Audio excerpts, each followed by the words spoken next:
कल तक बंधन क्या है, मुक्ति क्या है, इसको समझा रहे थे अष्टावक्र जी। क्लियर बता दिया था उन्होंने। जगत में इच्छा बंधन में डालती है, आसक्ति बंधन में डालती है, और तीसरा बोला हमारा अहंकार हमको बंधन में डाल देता है। अगर हम अपनी समस्त इच्छाओं को नाश कर लें तो हम मुक्त हो सकते हैं, आसक्तियों को मिटा लें तो भी मुक्त हो सकते हैं, या जड़ सहित पेड़ को उखाड़ दें, यानी मूल को ही हटा दें, अहंकार को ही हटा दें, तो भी हम मुक्त हो सकते हैं। तो संसार की अपेक्षा अपने स्वभाव, स्वभाव क्या, जो ये आत्म भाव जो रोज गुरु सिखा रहा है, आत्मा की बात बता रहा है, इसमें स्थित होना ही मुक्ति है। इसमें आगे जो वचन है, अष्टावक्र जी कहते हैं, किया और अनकिया कर्म, दो तरह के कर्म आमतौर पर हमारे अंदर में भावों में आते रहते हैं। ये मैंने किया है, अरे मैं ये नहीं कर पाया हूं, अनकिया। तो वासना दोनों की होती है, किए हुए कर्मों की भी वासना आ जाती है और अनकिए की भी। वो संकल्प में चलते रहते हैं, ख्यालों में चलते रहते हैं। तो किए हुए कर्म और अनकिए हुए कर्म, तो किया और अनकिया कर्म और द्वंद्व किसके और कब शांत हुए, ये आसानी से शांत होने वाले नहीं है। मनुष्य कर्मों के लिए मिला है चोला, इसलिए समय समय पर इसको जो है ये लगता ही रहता है, कर्मों के भाव इसके अंदर आते रहते हैं। कर्म कभी करेगा, कभी कुछ कर्म अनकिए रह जाएंगे, कभी कुछ कर्म करता रहेगा। ये भाव इसके जीवन में आते ही आते रहते हैं। तो कौन इस द्वंद्व से कब शांत हुए, मतलब इसका हट भी छोड़ दो। कभी कभी इस ज्ञान में फिर मुझे इसका संकल्प क्यों आया, फिर मुझे ऐसा क्यों आया, फिर ऐसा मुझसे क्यों हो गया, फिर मैं यहाँ क्यों गया,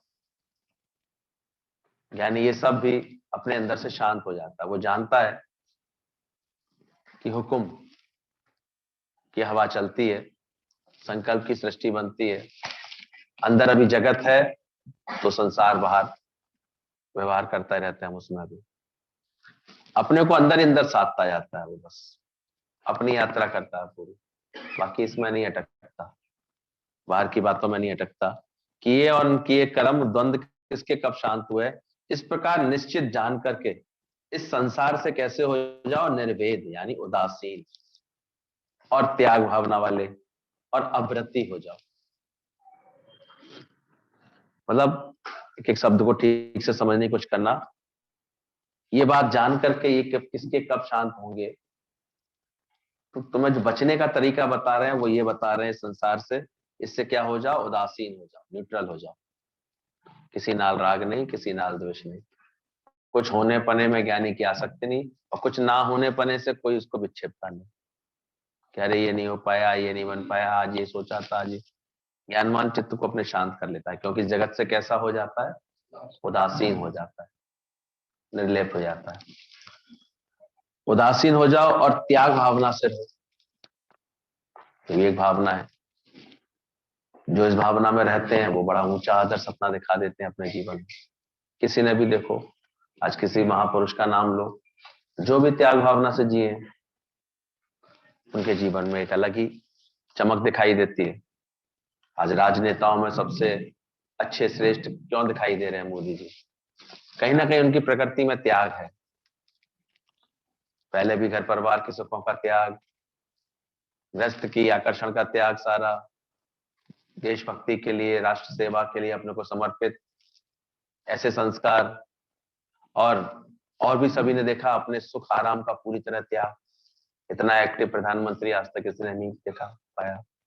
तो जहां भी त्याग होता है जीवन में, उसकी महिमा अपने आप होती है, प्रकट होती है। कल हम बात कर रहे थे कि रामायण अपने आप में त्याग की बेमिसाल कथाएं हैं। केवल भाइयों का ही प्यार नहीं है उसमें, देवियों की भी बड़ी कुर्बानियां हैं। हम सभी जानते हैं कैसे सीता माता उनको वनवास नहीं मिला था, लेकिन वो त्याग की मूर्ति बन करके गई भी, और एक बार क्या दूसरी बार भी उन्होंने वनवास में जाना पड़ा उनको, और वो भी तब जब लव कुश उनके गर्भ में थे, तब जाकर के वो वनवास में गई।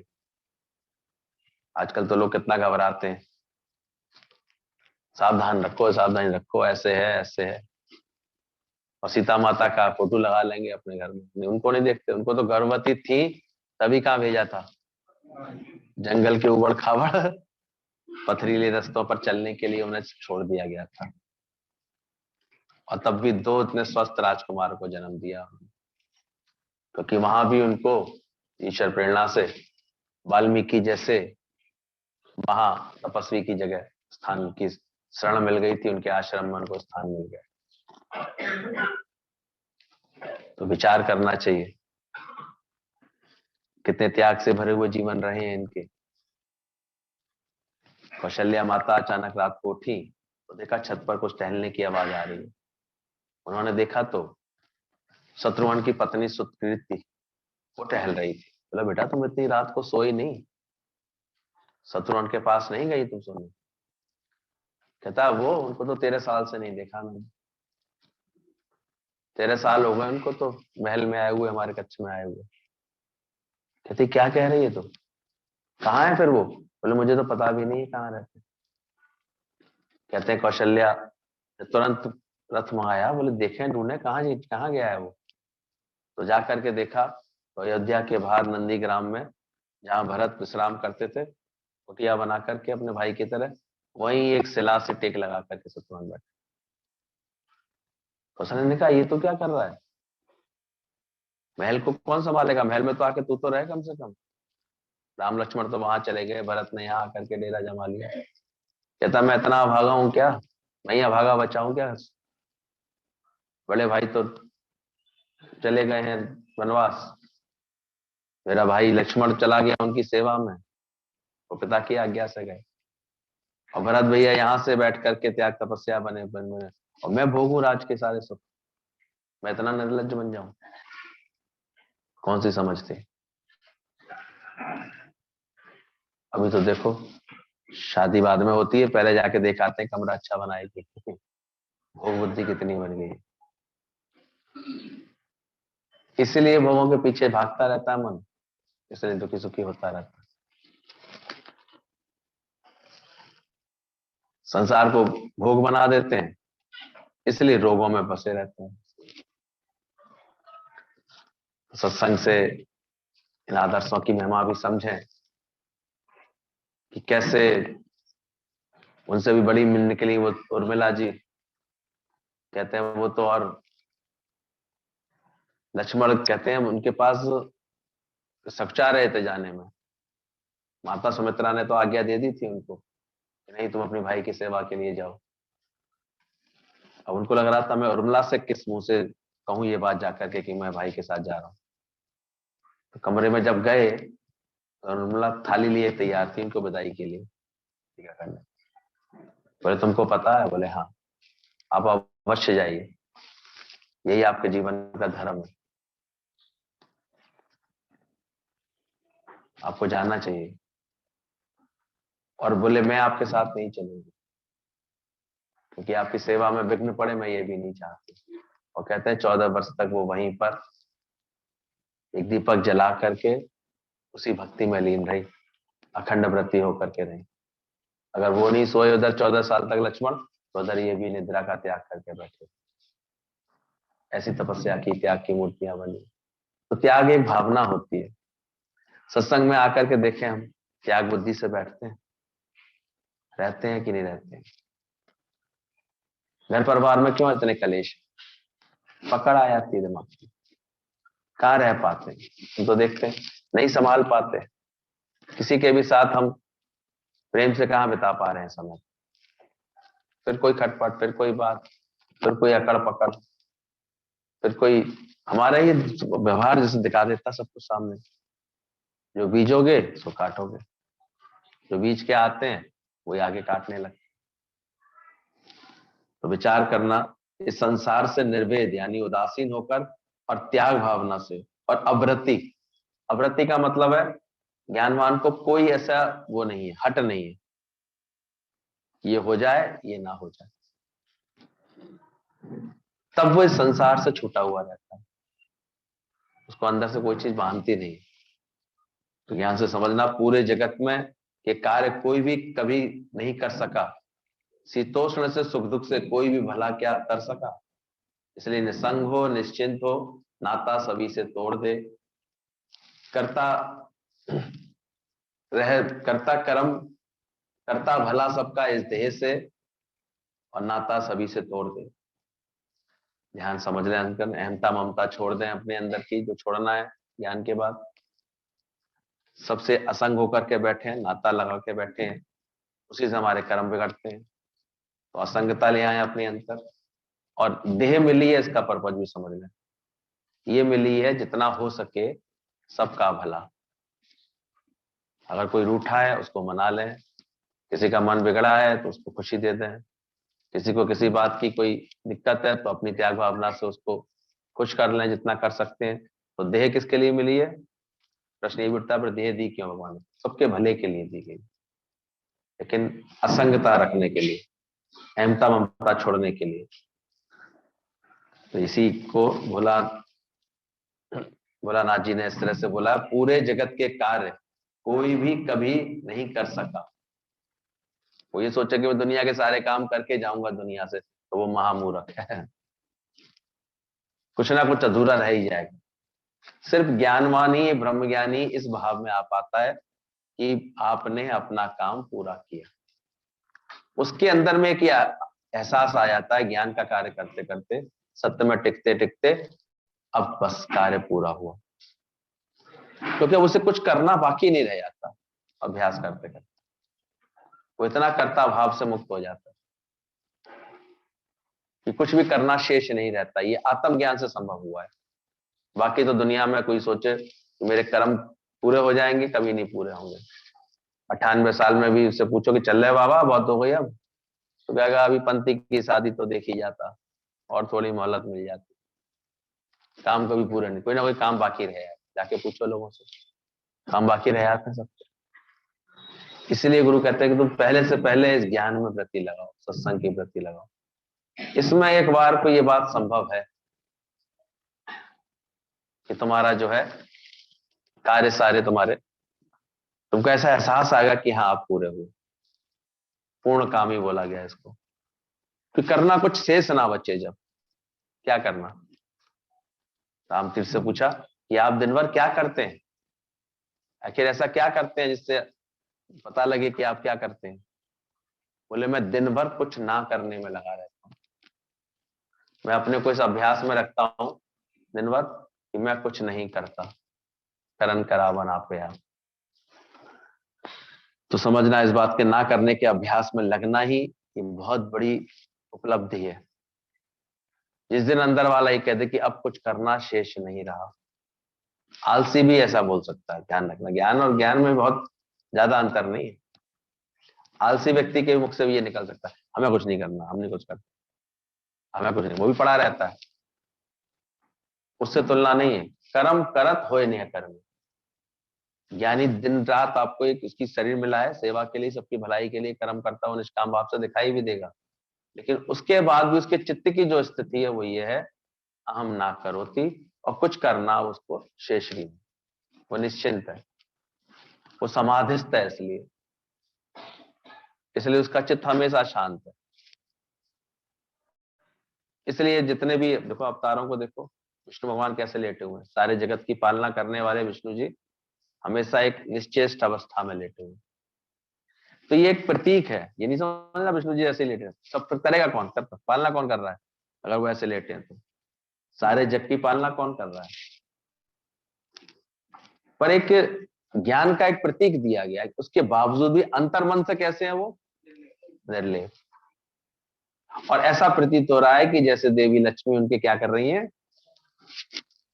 और वो मुस्कुरा रहे हैं, तो देवी भी धोखा खा रही है। देवी कह रही है बहुत मुस्कुरा रहे हो, मैं पैर दबा रही हूँ इसलिए। बोले ना, तुम्हारे पैर दबाने से खुश नहीं, मैं खुश हूं अपने गीता के ज्ञान से। तो ये सब एक भाव दिखाए गए हैं कि जगत का पालन करता भी ऐसी स्थिति में है। ऐसे हमने गुरुजी लोग देखा था, इतना विशाल यज्ञ चलता रहता था उनके चारों तरफ। कभी 50 है, कभी 100 है, कभी 150 है, कभी 400 है, कभी 500 है, कभी 2-2 हजार की भीड़ है। और निरंतर, ये कोई डेली का रूटीन, लोगों का तो एक फंक्शन साल में एक बार होगा, वहां तो रोज के से फंक्शन बन गए थे ऐसे ब्रह्मज्ञानी के जीवन में। तो रोज ही ये सब रहता था। इतना धीरे धीरे जीवन को निष्कामी बना दिया था उन्होंने, इस कार्य को करने में इतना झोंक दिया था, लगन इतनी करते थे। और एक जगह क्या, पहले निकलते भी थे, कभी कहीं किसी शहर में, कभी किसी शहर में मेला लग रहा है, कभी किसी शहर में मेला लग रहा है, कभी कहीं एक जगह पहुंच जाते थे, एक बड़े शहर में, आसपास के सब छोटे मोटे शहर के लोग दौड़ दौड़ के पहुंच जाते थे। ऐसा खेल होता रहता था, लीला चलती रहती थी। लेकिन उनको जब भी देखो तो वो ऐसे लगते थे निश्चेष्ट, कुछ नहीं, शांत एकदम। जब तक हृदय शांत नहीं होगा, दिलो दिमाग शांत नहीं होगा, तब तक ब्रह्म ज्ञान आपके मुख से निकलेगा भी नहीं, उसका असर ही नहीं दिखाई देगा। गुण वाली प्रकृति होगी, अंदर से रजोगुणी प्रकृति होगी, तो आपसे ज्ञान की समझ आपसे नहीं मिलेगी किसी को भी। हमेशा सत्वगुणी प्रकृति दिखाई देती है ज्ञानी, शांत शीतल देश में, हो जा अजर हो जा अमर। ये सब हमने देखा अपनी आंखों से, तब पहचान सकते हैं कि ब्रह्मज्ञानी कैसा होता है। कर्म करत कैसे नेह कर्मी, किसी कर्म की चर्चा नहीं, किसी कर्म का बोलना नहीं, किसी कर्म में मैंने ये किया, बड़े बड़े कार्य हो जाते थे, कभी दूसरे दिन चर्चा नहीं, कभी बात नहीं। वरना अज्ञानी तो बतलाए बिना, जतलाए बिना, चार जगह गाए बिना रह नहीं पाता, बेचारे के अंदर गैस बनती है इतनी, गुडुर गुडुर ऐसे। कल ये हुआ, पता है कल क्या हुआ, बोलते रहे, कामा बोलते, 2 मिनट में करता बंद। अहमता बनी रहती है, कर्ता भाव बना रहता है, और ममता में घिरे रहते हैं, इसलिए तो मुक्ति नहीं महसूस करते। यानी सहज मुक्त है। इसलिए बोला जिज्ञासु के लिए जब तक जगत सत्य दिख रहा है, जिज्ञासु अवस्था में जगत सत्य दिखता है, तो वैराग्य का उपदेश है उसके लिए। तो उसको वैराग्य भाव अंदर से छोड़ना नहीं चाहिए, त्याग भाव छोड़ना नहीं चाहिए। ये अंदर से प्रैक्टिस करते रहना चाहिए कि कैसे ये जग रचना सब झूठ है, इससे वैराग्य वृत्ति में रहे, छोड़ने की वृत्ति में रहे इसमें, क्योंकि अभी सत्य दिख रहा है। ज्ञानी के लिए आवश्यक नहीं रह जाता जगत को छोड़ना, क्योंकि उसके चित्त में जगत का अभाव है। समझ पा रहे हो तो समझना इस चीज को, क्योंकि गुरु हमारे लिए तो कुछ कहता, खुद तो ऐसा नहीं करता। तो दोनों की स्थितियों में अंतर है। हम अभी जिज्ञासु हैं, क्योंकि जगत की घटना है, जगत की, अभी आपसे तो कोई एक शब्द बोल जाता आप सत्य समझते हैं, एक कोई घटना देख लेते हैं आप सत्य समझते हैं, एक कोई बात दिखाई दे जाती है आपको सत्य लग रही है। तो आपके लिए क्या आवश्यक है, वैराग्य में रहना, वैराग्य को धारण करना, वैराग्य के भाव में रहना। पर ज्ञानवान के लिए, ज्ञानी के लिए जगत का ही अभाव है। ऐसा उसने इस अभ्यास से कर लिया तो सब उसे ब्रह्म दिखाई दे रहा है, या सब उसे शून्य दिखाई दे रहा है, नश्वर एकदम से। उसका चित्त कहीं जा ही नहीं रहा, अटक ही नहीं रहा, किसी शरीर की ममता में नहीं है, किसी शरीर के आकर्षण में नहीं है, किसी बात की ख्याल में नहीं है। वो धीरे धीरे उन सबसे छूटा हुआ है। क्या करें। लेकिन साधकों के लिए, जिज्ञासु के लिए, इस बोला वैराग्य वृत्ति में जरूर रहना, नहीं तो फिर ये ज्ञान पक्का नहीं कर पाओगे। क्योंकि जगत बार बार जब सत्य देख रहे हो, व्यवहार लोगों के सत्य देख रहे हो, गुरु को सत्य करके देख रहे हो, जगत को सत्य करके देख रहे हो, तो वहां तुमको सारे समय आवश्यक है वैराग्य। कभी कोई मन धोखा खाता है और गुरु की कॉपी करने को ही ऐसे समझता है मैं सही कर रहा हूं, पर ये नहीं समझते गुरु ने तो अपने अंदर से जगत का अभाव किया हुआ है। एक आया, गुरु ने किसी को करुणा से, ऐसे किसी का हृदय बहुत दुखी था, बात थी, तो उसको सांत्वना देने के लिए हृदय से लगाया। शिष्य साथ साथ चलते हैं ना, वो फिर बड़ी जल्दी ये सब चीजें ज्यादा ऑब्जर्व करते हैं। अच्छा, ऐसे प्यार दिया जाता है। उसने भी उस शिष्या को जो है गले से लगा दिया। अब गुरु को देख के लगा, बोले अरे ये क्या करता है। गुरु को तो सब जाने जाना होता है कि इसके अंदर कौन सी भावना है, इसने लगाया, अगर स्पर्श किया तो कौन सा रस ले लिया।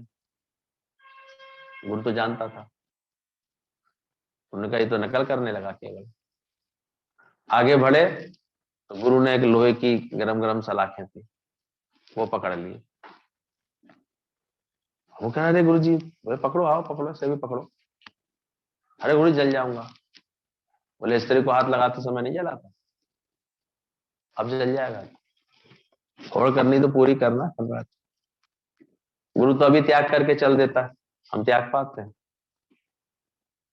गुरु को तो कहीं किसी चीज का मोह नहीं अटकाता। वो तो उसी क्षण एकदम बुद्धि भी ठीक कर सकता है, प्यार दे रहा है उसी क्षण वो जो है उनको सतर्कता भी दे सकता है, उनकी बुद्धि भी शांत कर सकता है। ऐसे ध्यान रखना अंदर से। अब कोई देखे देखा देखी कर्म करे केवल ब्रह्मज्ञानी के, तो कभी वो शोभा नहीं पाता। इसलिए अंदर की अपनी स्थिति देखना कि तुम्हारा मन किसी में अटक तो नहीं रहा, अंदर से तुम्हारे लिए जगत का अभाव हो गया है। फिर उसके लिए है, फिर भले वो कुछ करे या ना करे। इसलिए ब्रह्मज्ञानी को कोई दोष नहीं लगता, चाहे किसी को मार के भी खा जाए ना तो उसको दोष नहीं लगेगा, क्योंकि उसके अंदर से जगत का अभाव है। तो अंदर समझना इस बात को कि कैसे जब ज्ञान समझ में आ जाता है तो दो कैरेक्टर हम लोगों के शास्त्र में आते हैं। एक तो राजा जनक, जिसको ब्रह्मज्ञानी बोला गया, और दूसरे वैराग्य से पूरे भरे हुए सुखदेव मुनि। सुखदेव मुनि कहते हैं वो जन्म से वैरागी थे, इतना उनके अंदर में वैराग्य था कि जन्म अपने माँ की गर्भ से बाहर भी नहीं आना चाह रहे थे, 18 साल तक गर्भ में ही पड़े रहे।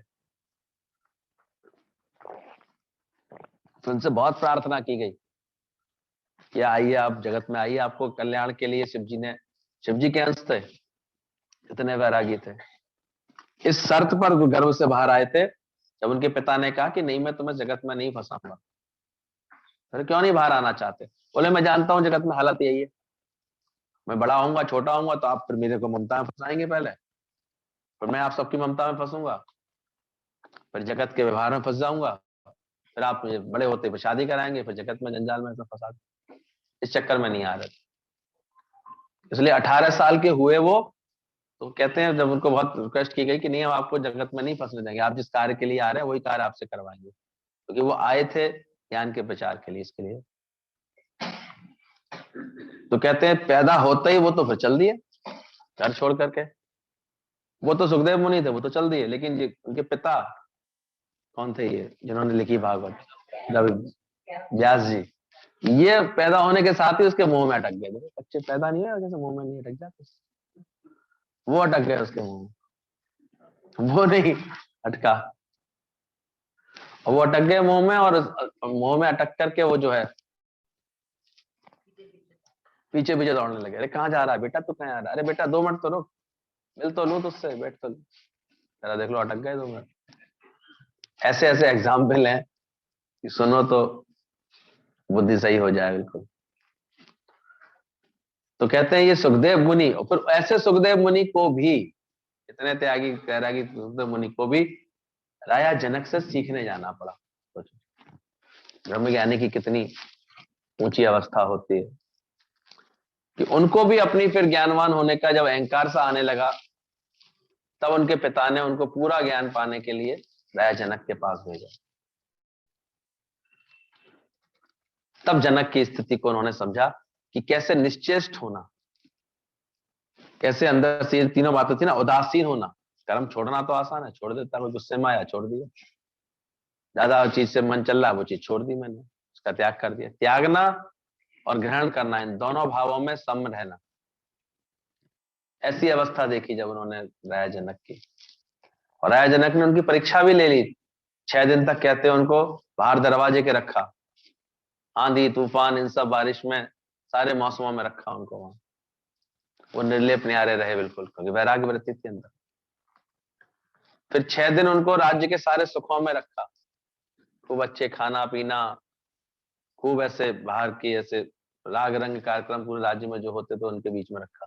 वहां भी वो बिल्कुल संतुलित रहे, किसी भी तरह का उनके अंदर में कोई आकर्षण नहीं आया, इतने अपने ज्ञान में वृत्ति में रहे ऐसे। तब जाकर के बताते हैं कि जनक ने खुद बोला कि आपको तो आप समत्व योग में हैं, फिर भी कहते हैं कि नहीं, मुझे आपसे भी ज्ञान प्राप्त करना। तब उन्होंने राजा जनक से वो समझ ली, ज्ञान की समझ सीखी उनसे। एक बार शंका भी आई उनको, तो बताते हैं राजा जनक ने उनको वही बताया कि कटोरा लेकर के घुमा के देखो, घूम के आओ कि मन कहाँ जाता है। अगर मौत की याद है तो मन हमारा कहाँ जाएगा। तो ऐसे जिसको हर जगह भगवान दिख रहा है, हर क्षण अपने शरीर की नश्वरता का बोध है, उसी का ही चित्त बच पाता है। तो जनक और कोई नहीं है, जो इसके बोध में आ जाता है वही जनक हो जाता है। तुम देख भी रहे हो, मर भी रहा है, जानते हुए सबके शरीर जाने वाले हैं, पल पल बढ़ भी रहे हो मौत की तरफ, लेकिन अंदर वाला जानता है, अंदर वाला असंग रहता है, बोला निर्भेद रहता है, उदासीन रहता है, त्याग होकर के अवृत्ति हो सकता है। तो ऐसा अपने अंदर में, क्योंकि ज्ञानी होता है जो रहा जनक, ज्ञानी वो रहता करता भाव, उसको कुछ भी करने का, कर्म करने का ऐसे भाव ही नहीं होता। और दुनिया में क्योंकि जगत का अनुभव उसका होता है मिथ्या है, जगत मिथ्या है, जान लिया उसने, इसलिए उसको वैराग्य की बाहर से लीला करने की कोई आवश्यकता नहीं पड़ती। वो चाहे ग्रहण करे चाहे त्यागे, उसके लिए कोई लेप छेप नहीं होता। लेकिन जिज्ञासु के लिए बोला, जिज्ञासु के लिए वैराग्य जरूरी है, उसको अंदर से ये बात समझनी चाहिए। तो रहा जनक जैसी स्थिति बनाने के लिए हम लोग यहाँ अभ्यास करते हैं कि ऐसी स्थिति, ना तो किसी प्राप्ति की अभिलाषा,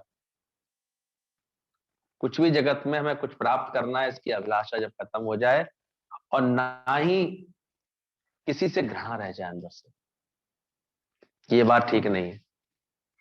अक्सर ज्ञान में आगे बढ़ते बढ़ते भाई चलो कुछ चाहिए नहीं तो सुनते, लेकिन अभी भी कुछ बातों से घृणा रह जाती है, या कभी किसी को ज्ञान के विरुद्ध आचरण करते देखते हैं तो उससे मन खराब कर लेते हैं, घृणा कर लेते हैं।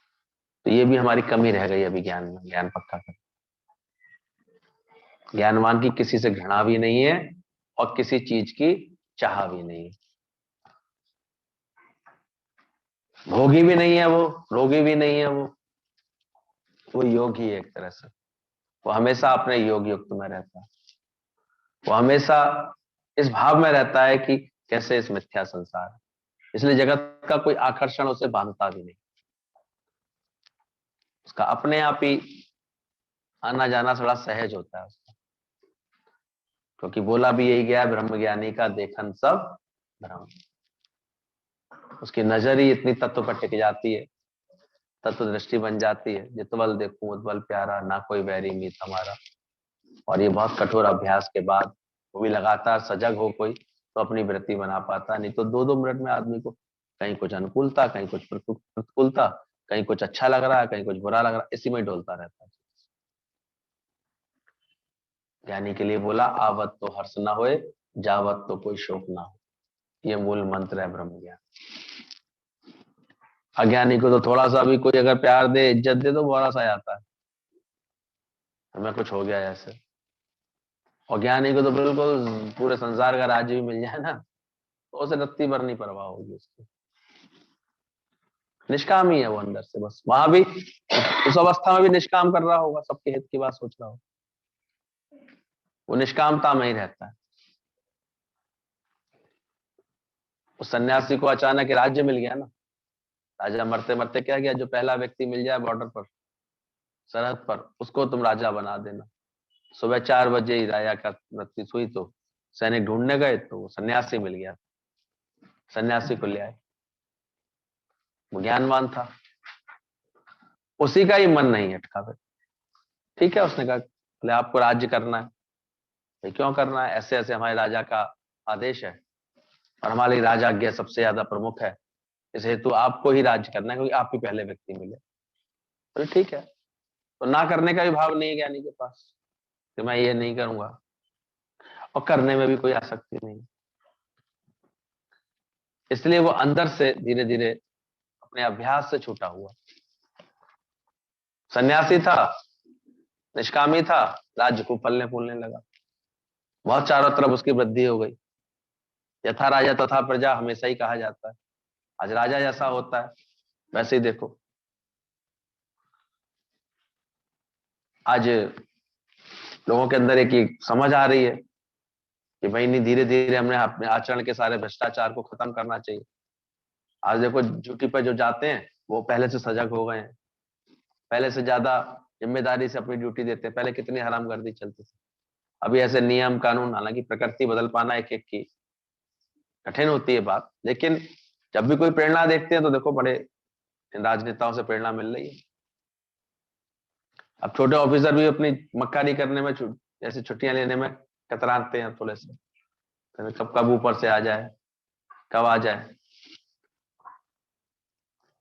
तो जैसा राजा होता है वैसी प्रजा, तो प्रजा भी बहुत संतुष्ट थी, उसके राज्य में बहुत खुशहाल थी, बड़ी धर्मी कर्मी होती आ रही थी। तो जहां धर्म कर्म होता है तो वहां खुशहाली आती है। अब देख लो दिन भर में किसी 1 घंटे बैठ करके घर में भजन भाव कर लो, पूरे घर की रौनक हो जाएगी पूरे दिन की। और चाहो तो पूरा दिन ऐसी उदासी बिठा दो, और नहीं तो प्रकट करो। गुरु को नहीं क्यों नहीं प्रकट कर सकते, ईश्वर की भक्ति को क्यों नहीं प्रकट करें? ऐसा क्या चला गया, ऐसा क्या हुआ है जो हमने ठान ही रखा है कि नहीं अब हमें दुखी सा ही रहना है, परेशान सा ही रहना है? अरे सब अपनी समय से गए हैं, जिसकी जिसकी जो अब मौत बात बनी होगी वैसा ही हुआ होगा। पर इतना हम जगत को सत्य मान लेते हैं तो हमेशा उलझ जाते हैं, और उससे फिर भी नहीं बच पाते, जिस माया की वजह से इतनी दुविधा है जीवन में, फिर चिंतन उसी का चलता रहता है। फिर भूल जाते हैं कि अरे बनी बनाई बन रही, पहले रची प्रारब्ध पीछे रचे शरीर, ये भगवान प्रारब्ध देगा ही देगा अगर शरीर को चलाना है उसको। पर ज्ञानी इस चीज का पूरा आनंद लेता हुआ दिखाई देगा आपको। हम देखते थे गुरु जी को बोले देखो कौन खिलावे कौन चलावे। हम तो अभी तक देखते कोई 2 भजन गा ले केवल दिल से प्रेम से, तीसरे भजन गाने की जरूरत नहीं पड़ती, उससे पहले कोई ना कोई कुछ खिलाया जाएगा उसको। मैंने देख ले तो प्रैक्टिकल करके देख, भगवान में गुणगान करके तो देख, उसकी महिमा तो करके देख। ये प्रकृति खुद ऐसे बाध्य होती है, भगवान अपने भक्तों की खुद करता है निगरानी। नया बिस्तर नया माजा नया दाना, भक्ति तो जगाए अंदर अंदर में। मंदिर बनवाना आसान है, भक्ति पूरी आ जाना अंदर से, इसमें चित्त लगाओ अपना।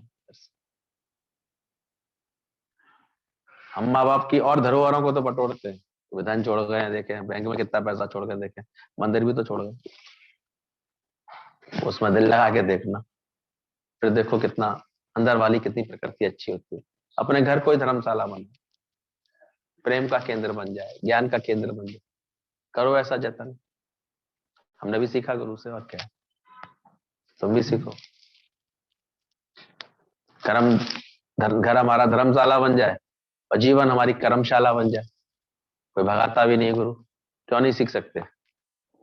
कभी ये मत मन को बोलने दो कि नहीं सीख सकते, जो कार्य कर सकते हैं सीखो। आजकल तो मिनिमम नेसेसरी है, एक्टिवा चलाना, गाड़ी चलाना, इस तरह ये तो कार्य नहीं कर पाएंगे, हमेशा किसी की अधीनता रखनी पड़ेगी। सीख लो क्या कह रहा है, कर लो थोड़ा सा और अपने को और होशियार बना लो। हर तरह से होशियार, दादाजी कहते होशियार बना के चलो अपने आप को, समझदार बना के चलो। और दिल दो एक को, वो भी दो नेक को, बांटो मत, बहुत दिल के टुकड़े 1000 की। कर्म कर्म में लगो और अंदर से निरीक्षा भाव पक्का करो। जब तुम कुछ नहीं चाहोगे अंदर से तो देखोगे शहनशाही दिखाई देगी अंदर से। जिस जीव को चाह नहीं सो जग शहनशाह, वही शहनशाह हो जाता अंदर से। तो पक्का करो इस चीज को। जनक और सुखदेव मुनि वही सन्यासी हैं, लेकिन जनक को ब्रह्मज्ञानी बोला, और ऐसे ब्रह्मज्ञानी से ही ज्ञान पाने के बाद जनक को ज्ञान का बोध हुआ, उससे पहले हुआ नहीं। सॉरी, इसका सुखदेव जी को तब ये बात समझ में आई। तो इसलिए बोला गया कि निष्काम जीवन पहले बनाना सीखो। निष्काम माने नो कर्म। गुरुजी हंसते थे, क्योंकि कहते गुरुजी हम यहाँ सत्संग सुनाने जा रहे हैं, सुनाने। बोले ये निष्काम थोड़ी तुम्हारा, तुम्हें अगर याद है तो निष्काम ही नहीं। निष्काम का मतलब ही है कि तुम कुछ नहीं करते, नो कर्म। तभी भजन में लाइन आती है, तुझको तेरे कर्म का ना भानो, दिन उसी का हो उसी की शाम। सुबह शाम बस उसकी धुन हो, और तुम्हें अपने कोई कर्म का ध्यान ही ना लगे। 80 साल बाद मरने के बाद पहुंचो तो परमात्मा को भी अपने से मिलाने में इतनी खुशी हो कि इसको मुझसे मिला के एक कर दो, क्योंकि इसका तो कोई कर्म ही नहीं बना। पूछा भाई तेरा कर्म क्यों नहीं बना? मुझे तो याद ही नहीं है कुछ किया मैंने। जो जाने मैं कुछ करता तब लग गर्भ जोन में फिरता, मुझे न मरण में तो वो आएगा, कुछ किया ही नहीं। या तो 2 मिनट में ऐसे पड़ पड़ पड़ से बोलना, मैं ये करता हूँ, यहाँ जाता हूँ, यहाँ गया, इसके पास गया, कहाँ गए, फिर भूल गए।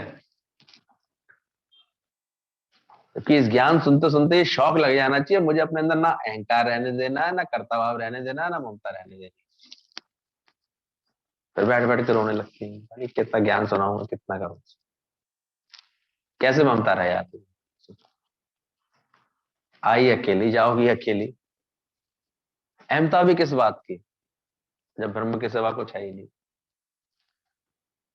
और कर्ता भाव कैसा, ज्ञानमान से होता है, वो करता थोड़ी, दोनों फर्क है। वो अपने शरीर को इतना यूजफुल बनाता है कि ऑटोमेटिक प्रकृति की उसको कराती रहती है, उससे कहीं आना जाना ज्ञान के संकल्प से उसका होता रहता है, बनता रहता है, पर उसको अंदर से आभास नहीं होता और कहीं उसका मन नहीं अटका होता। उर्वशी को लगा कि एक संत पहुंचे स्वर्गलोक में अपनी शिष्यों के साथ, बोले मैं देखूं ये कैसे संत है, मैं इनको गिराऊंगी। तो उर्वशी नृत्य करने लगी। अब नृत्य करते करते वो एक एक करके अपने वस्त्र भी उतारती जा रही। धीरे धीरे और शिष्य तो वैसे सबकी अपनी अपनी स्थिति थी, बेचारे आंख बंद करने लगे, ऐसे करके देखने लगे। लेकिन गुरु जी बड़े निर्ले अपने आ रहे, ऐसे बैठे देखते रहे उसको आराम से। और थोड़ा वस्त्र उतारने शुरू करे तो कुछ तो से जिस गुरु जी चलो यहाँ से, तो बेकार, चलने जाने भागने लगे। गुरु जी आराम से बैठे रहे, और उतारो देवी, कहते बोले मुझे उर्वशी को देखना है, इसमें उर्वशी कहाँ है, मुझे उर्वशी को देखना है। बोले ये तो बिल्कुल विचलित नहीं हो रहे थे। बोले ऐसा नृत्य तो मैंने जाने कितने जंगली जानवरों का देखा है, वन में मोर को नाचते देखा है, कितने भी और देखा है मैंने, हिरन को देखा है, सबको देखा है। मैं तो वो जानना चाहता हूँ कि इसमें उर्वशी कहाँ है। अब तो उर्वशी ही शर्मा गई उल्टा, वही भागी वहां से। फिर तब जाकर के बोला जिसकी तत्व की दृष्टि बन जाती है उसको कौन डिगा पाता है, जिसकी दृष्टि में हर वक्त है ही परमात्मा, है ही राम, उसे कौन सी चीज ऐसे डोलायमान करेगी अंदर से। तो इस स्थिति को अंदर से प्राप्त करना, जितवल देखो उद्वल प्यारा, ना कोई वैरी मीत हमारा, सब मेरा ही स्वरूप। तो अंदर ही अंदर देखना, जब हमारी अहमता ममता कर्ता भाव ये तीनों ही बिल्कुल, अगर ये तीनों के भावों में है तो फिर निष्काम नहीं है तुम्हारे। इन तीनों का खात्मा हो जाए निष्काम, बच जाओगे अंदर से। क्या देखना, क्या आकर्षण देखना है दुनिया, क्या देख करके भी देखोगे, क्या जान करके भी जान लोगे। तो अंदर से ठीक से समझना, ना प्राप्ति की अभिलाषा और ना ही किसी बात से घृणा। ऐसी जब अंदर में बैलेंस बुद्धि होगी तब समझना ज्ञान इसको पकड़ में आया, ऐसी वृत्ति। तो सदगुरु तुझसे लगन मेरी लागी रहे और ब्रह्माकार वृत्ति मेरी जागती रहे।